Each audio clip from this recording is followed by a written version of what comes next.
ان جنرال الداينامكس دي هي نتاج للداينامكس اللي وراها. ابوه وامه وابوها وامها وجدودها وجدوده. فعشان كده احنا لازم نشوف البني ادمين مش individuals، بني ادمين هم جزء من سيستم. فاي داينامكس، عشان كده اول لما مثلا واحده صاحبتي تيجي تقول لي انا في حد اتعرفت عليه جديد، دايما مهم قوي ان احنا نشوف هو بيتكلم مع اهله ازاي، بيعامل اهله ازاي، because الداينامكس دي هتبين حاجات كتيره ليها علاقه بالشخص نفسه في علاقته بيها بعد كده. and same goes لو واحد صاحبي جه انا اتعرفت على واحده بس علاقتها بباباها زي الزفت، ده probably ده معناه ايه؟ ما عنده مشاكل. لا غير ان عنده مشاكل، معناه ايه؟ هتظهر ازاي؟ هو ده معناه ان عنده مشاكل.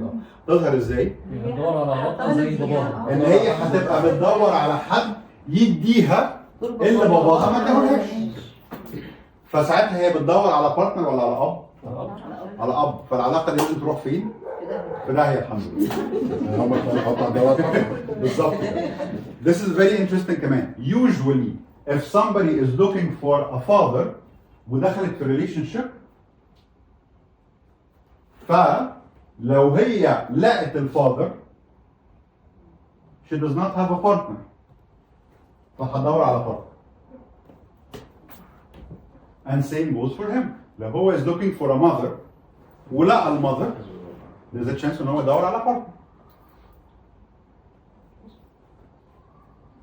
الدينامكس الناس بقى انا نفسي في واحده زي رؤى، انا مش عارف ايه عشان تلعب دور امي والكلام ده. كل الناس اللي كان عندهم زوجه زي رؤى بعد كده بيدوروا على حد تاني يتجوزوه، عشان في النهايه she's playing a mother. فاوتوماتيكلي انا بقى عندي ام تريبليس الام اللي انا عندي معاها مشاكل، بس مبقاش عندي بارتنر ولا بارتنر.